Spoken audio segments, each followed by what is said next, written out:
నమస్తే, welcome to special focus. లచ్చిందేవి ఇది లేకుండా మనిషి ఒక్కరోజు కూడా బతకలేడు. తినాలన్నా, తాగాలన్నా, ఆఖరికి గాలి పీల్చుకోవాలన్నా కానీ డబ్బు అవసరం ఉంది.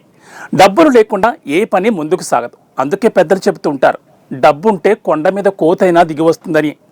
18వ శతాబ్దానికి ముందు వరకు దేశంలో కేవలం బంగారం, నాణ్యాలు మాత్రమే చలామణిలో ఉన్నాయి. కానీ యూరోపియన్ దేశాల వాళ్ళు దేశంలోకి ప్రవేశించిన తర్వాత వ్యాపార లావాదేవీల కోసం కాగితాల నోట్లను ముద్రించాల్సి వచ్చింది. దాదాపు 150 సంవత్సరాల క్రితం కలకత్తాలోని బ్యాంక్ ఆఫ్ హిందుస్థాన్ తొలిసారిగా కాగితం నోటును ముద్రించింది. ఈ నోటుపై వ్యాపారానికి చిహ్నంగా ఓ మహిళ బ్యాంకు పేరు, ఆ నోటు విలువను తెలియచేస్తూ ఉర్దూ, బెంగాలీ, దేవనాగరి భాషలో లిఖించి ఉండేది. ఆ తర్వాత ఈ నోట్లలో ఎన్నో రకాలైన మార్పులు వచ్చాయి. అసలు ఆ మార్పులేంటి? దేశంలో ఇప్పటి వరకు ముద్రించిన నోట్లలో అతిపెద్ద నోటు ఏది? ఎప్పటి నుంచి ఎప్పటి వరకు చలామణిలో ఉంది? ఆ విశేషాలను ఈ స్పెషల్ ఫోకస్లో తెలుసుకుందాం.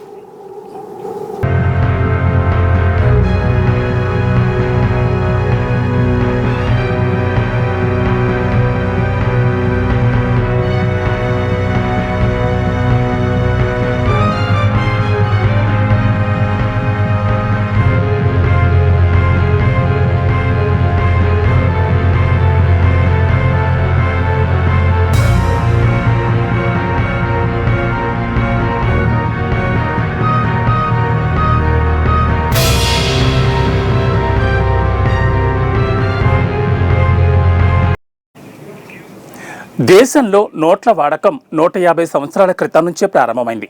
ఇంగ్లాండ్ భారత్లో వ్యాపారం ప్రారంభించిన తర్వాత 1861లో తొలిసారి నోట్లను ప్రవేశపెట్టింది. అంతకుముందు యూరోపియన్ దేశాలు కొన్ని మన దేశంలో బ్యాంకులను ఏర్పాటు చేసి నోట్లను ముద్రించాయి. దేశవ్యాప్తంగా బ్రిటిషర్ల ప్రాబల్యం పెరిగిన తర్వాత నోట్ల ముద్రణ వ్యవహారాలన్నీ తెల్లదొరలే చూసుకున్నారు. బ్రిటిష్ కాలంలో కొన్ని బ్యాంకులను ఏర్పాటు చేసినా వాటిపై అధికారం పూర్తిగా ప్రభుత్వం చేతుల్లోనే ఉండేది. పేపర్ కరెన్సీని తీసుకురావాలనే ఆలోచన ఇండియన్ కౌన్సిల్లోని ఫైనాన్స్ మెంబర్గా ఉన్న జేమ్స్ విల్సన్ ఆలోచనకు ప్రతిరూపమే నోట్లు. అప్పట్లో బ్రిటిషర్ల ఆర్థిక వ్యవస్థ ఈయన అజమాయిషీలోనే ఉండేది. బ్రిటిషర్ల కాలంలో 10, 20, 50, 100, 1000 నోట్లను బ్రిటిష్ ప్రభుత్వం ముద్రించింది. బ్రిటిష్ ప్రభుత్వాలే కాదు, భారత్లో కొన్ని ప్రాంతాలకు గుత్తేదారులుగా ఉన్న ఫ్రాన్స్, పోర్చుగల్ ప్రభుత్వాలు కూడా అప్పట్లో కొన్ని నోట్లను ముద్రించాయి. 1890లో ఫ్రాన్స్ ముద్రించిన రూపాయి నోటు 1954 వరకు, 1883లో పోర్చుగల్ ముద్రించిన రూపాయి నోటు 1961 వరకు వాడుకలో ఉంది. అయితే మన దేశంలో ముద్రించిన అత్యంత పెద్ద నోటు 10,000 నోటు. ఈ నోటును ఎప్పుడు, ఎందుకు ముద్రించారో తెలుసుకుందాం.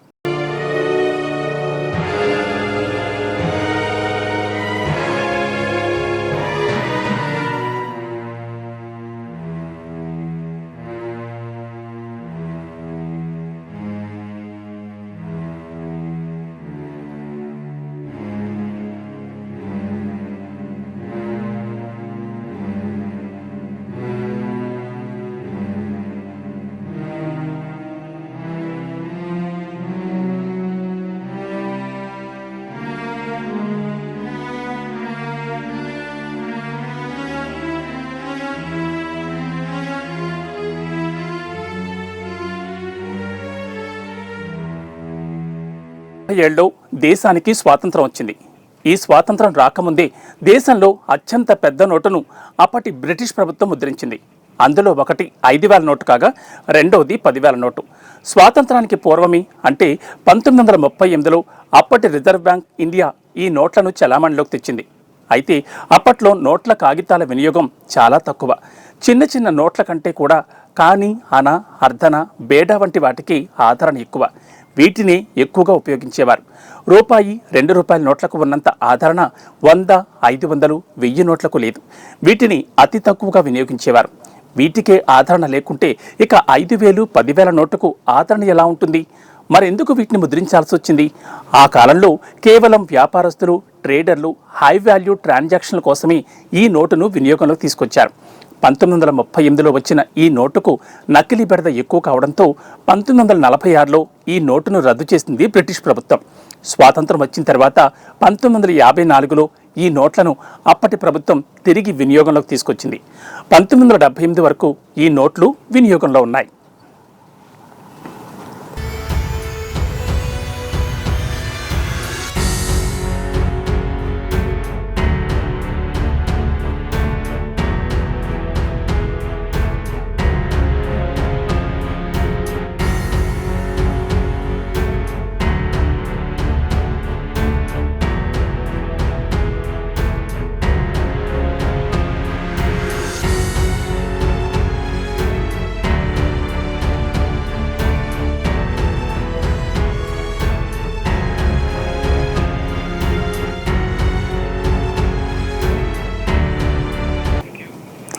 అయితే 1978లో మొరార్జీ దేశాయ్ ప్రభుత్వం అధికారంలోకి వచ్చిన తర్వాత 5,000, 10,000 నోట్లను ప్రభుత్వం రద్దు చేసింది.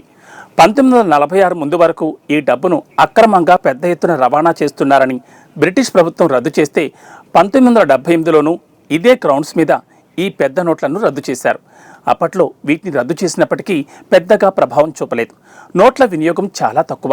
1976 మార్చి 31 వరకు ఆర్బీఐ లెక్కల ప్రకారం మొత్తం 7,144 కోట్ల నోట్లు చెలామణిలో ఉండేవి.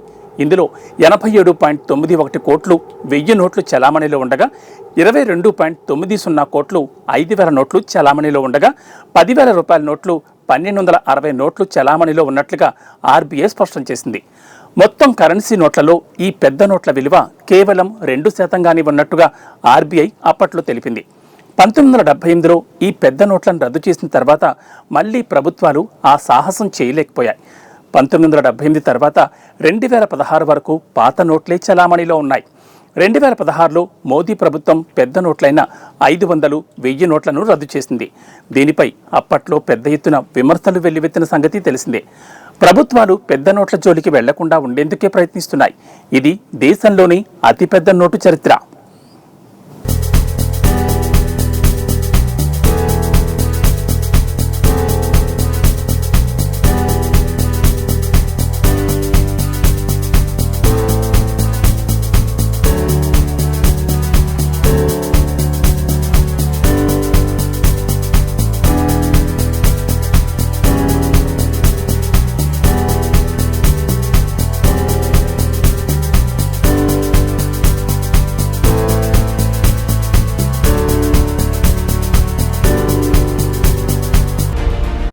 ఇది ఇవాంటి స్పెషల్ ఫోకస్. మరో అంశంతో మళ్ళీ కలుద్దాం. నమస్తే.